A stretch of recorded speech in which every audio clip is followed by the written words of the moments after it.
बड़े अच्छे लगते हैं।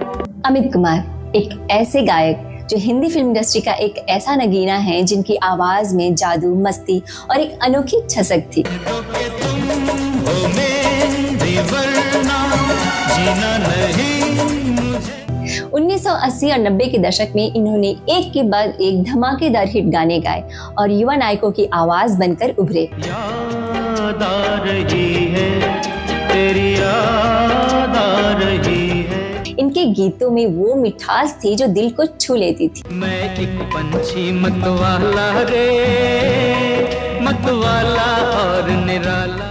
मगर सवाल ये है कि इतने टैलेंटेड होने के बावजूद अमित क्यों पीछे रह गए? शायद पिता की तरह आवाज होने की वजह से उन्हें नुकसान हुआ, सजनी पे दिल आ गया कि सजनी पे दिल, या फिर इंडस्ट्री में नकलचियों की भरमार ने उनका रास्ता रोक दिया। ये कहानी एक ऐसे सितारे की है जो चमका जरूर पर अपनी पूरी रोशनी बिखेर न सका।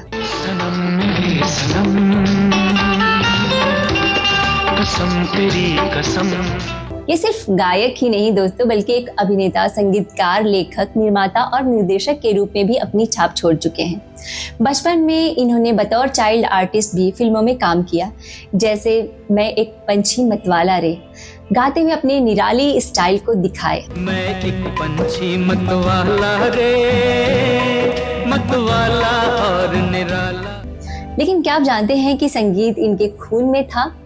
ये महान गायक किशोर कुमार और बंगाली सिनेमा की मशहूर अभिनेत्री रुमा घोष के बेटे हैं।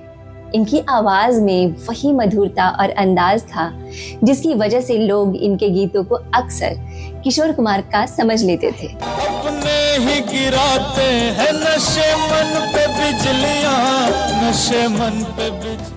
अपने पिता की तरह आवाज होने की वजह से इन्हें नुकसान भी उठाना पड़ा। इंडस्ट्री में ढेर सारे नकलची गायकों के आने के बाद इनका काम छिन गया। दोस्तों इतना ही नहीं, इन्होंने मशहूर रियलिटी शो इंडियन आइडल पर कई गंभीर आरोप लगाए, जिससे खूब हंगामा भी मचा। ये आंखें उसी रात हो जाए अंधी। एक बड़े फिल्मी खानदान से होने के बावजूद इन्हें बार बार रिजेक्शन का सामना करना पड़ा। इतने प्रभावशाली गायक होने के बाद भी ये अपनी अलग पहचान नहीं बना सके। देखो मैंने देखा है ये एक सपना। अमित कुमार, जिनकी ये कहानी इतनी प्रेरक और दुखदाई दोनों है। तो आज हम बात कर रहे हैं एक ऐसे सिंगर की जिनकी आवाज सुनकर लोग किशोर कुमार का जादू दोबारा जीते हैं। आती रहेंगी बहारें, जाती रहेंगी बहारें। ये है 1980-90 के दशक के मशहूर प्लेबैक सिंगर अमित कुमार, जिनके गानों में मस्ती, खुमारी, एक अनोखा अंदाज था, जैसे न बोली तुम न मैंने कुछ कहा, न बोले तुम न मैंने कुछ कहा, मगर न जाने ऐसा क्यों लगा। इनमें अपने पिता किशोर कुमार की झलक साफ दिखाई देती थी। वहीं हाजिर जवाबी, मिमिक्री का हुनर और बिंदास मिजाज, इनकी आवाज इतनी जादुई थी कि लोग खो से जाते थे। रिहर्सल हो गया तो अपने चोपड़ी में ऐसे कर रहे हैं और अंदर मिक्सर रूम में हम लोग बैठे, पंचमदा बैठे सब। देव साहब क्या हो रहा है, इतना लेट क्यों हो रहा है, किशोर क्यों नहीं टेक क्यों नहीं कर रहा है पंचम। मगर फिर भी ये इंडस्ट्री में अपनी अलग पहचान क्यों नहीं बना पाए। नमस्कार दोस्तों, मैं हूं नैना और आप देख रहे हैं नैना टॉकीज।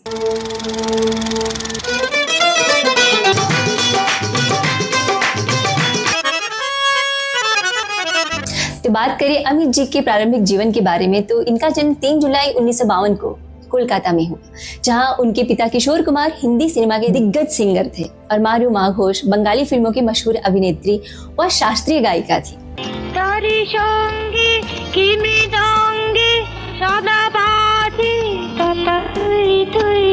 देखा जाए तो बचपन से ही संगीत इनके खून में बसा था, पर 1958 में माता पिता के अलगाव ने इनकी जिंदगी बदल दी। माँ के साथ कोलकाता में रहते हुए इन्होंने पढ़ाई की, लेकिन 11-12 साल की उम्र में पिता उन्हें मुंबई लेकर आ गए। वहाँ फिल्म दूर गगन की छांव में एज अ चाइल्ड आर्टिस्ट बनकर काम किया। हाँ चल के तुझे मैं लेके चलूं एक ऐसे गगन। और ये गाना सुपरहिट रहा। दूर के राही में भी इन्होंने एज अ चाइल्ड आर्टिस्ट काम किया। क्या है दीदी? दीदी ने आपको बुरा भला कहा है, उनकी बात का बुरा मत मानिए, वो बहुत अच्छी है। मैं जानता हूँ जीतू, मैं एक पंछी मतवाला रे गाकर सबको चौंका दिया।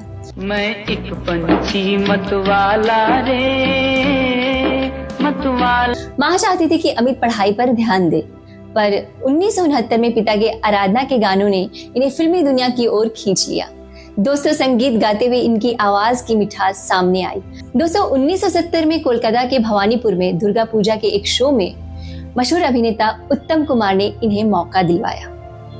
18 साल के अमित ने वहां ऐसा धमाल मचा कि लोग उनकी फरमाइशों से थकते नहीं थे। किशोर कुमार के गीत गाते हुए इन्होंने सबको मंत्रमुग्ध कर दिया। इसके बाद दुर्गा पूजा से लेकर कई मंचों पर इनका जलवा छाता गया और बख्शिश में पहले 500 और फिर 1000 रुपए तक मिलने लगे। दोस्तों संग मस्ती और गायकी में डूबे अमित की ये शोहरत माता पिता से छिपी रही।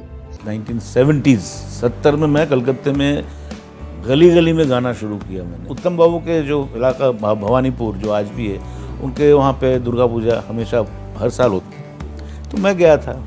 लेकिन जब माँ रूमा को पता चला तो आग बबूला हो गई। उन्होंने किशोर कुमार को फोन पर शिकायत की कि उनका बेटा पढ़ाई छोड़ गलियों में गाना गा रहा है। लोग कहेंगे लोगों। किशोर दा को ये बात मीठी लगी और वो वेरी गुड कहते हुए बेटे को सुनने के लिए कोलकाता पहुंच गए। रविंद्र सदन में अमित का लाइव शो देखकर किशोर दा इतने खुश हुए कि बेटे को मुंबई लेकर आ गए। वहां 1971 में षणमुखानंद हॉल में daddy Kishore and son Amit show में दोनों ने साथ में परफॉर्म किया। ये शो 1973 में चला और इंडस्ट्री में हलचल मचा गई। यहाँ पे उन्होंने षणमुखानंद हॉल सायन में स्पेशल प्रोग्राम रखा, daddy Kishore and sunny Amit together on stage, father and son. Very introduced me, मुझे उन्होंने लोगों के सामने लाया। राज कपूर ने बॉबी के लिए अमित को ऑडिशन का मौका दिया, मगर घबराहट में वो कोलकाता भाग गए और वो मौका शैलेंद्र सिंह के हाथ लग गया। पिता की डांट के बाद वापसी हुई और 1973 में फिल्म दरवाजा में होश में हम कहां गाया।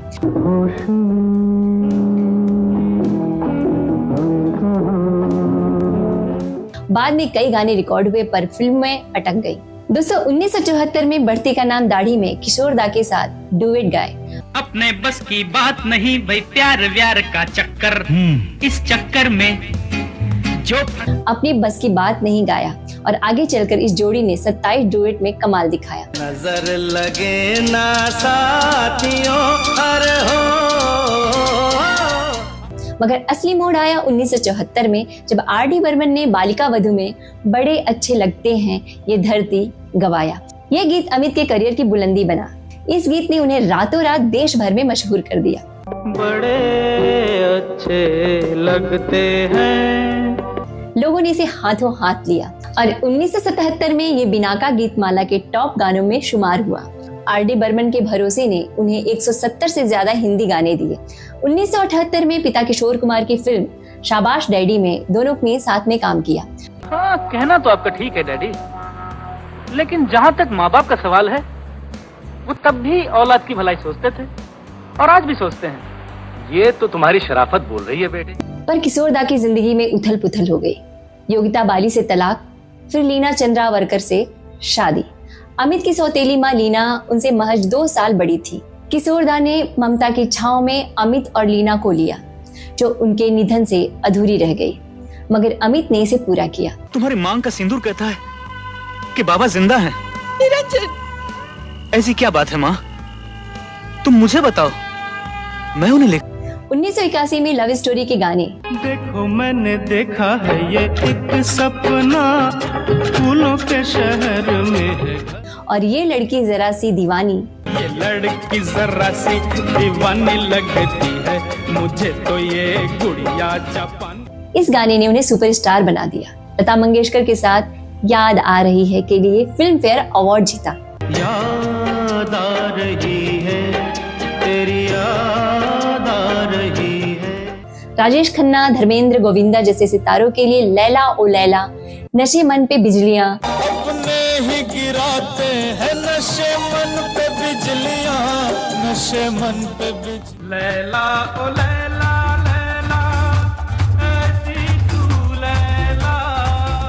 यूं तो हसीन हजारों नजर से गुजर, तू मेरी है मैं तेरा हूँ सनम,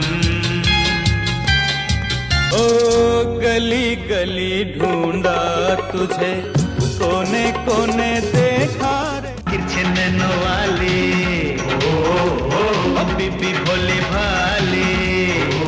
क्या जानू मैं सजनिया, चमकेगी कब चंदनिया, घर में गरीब के।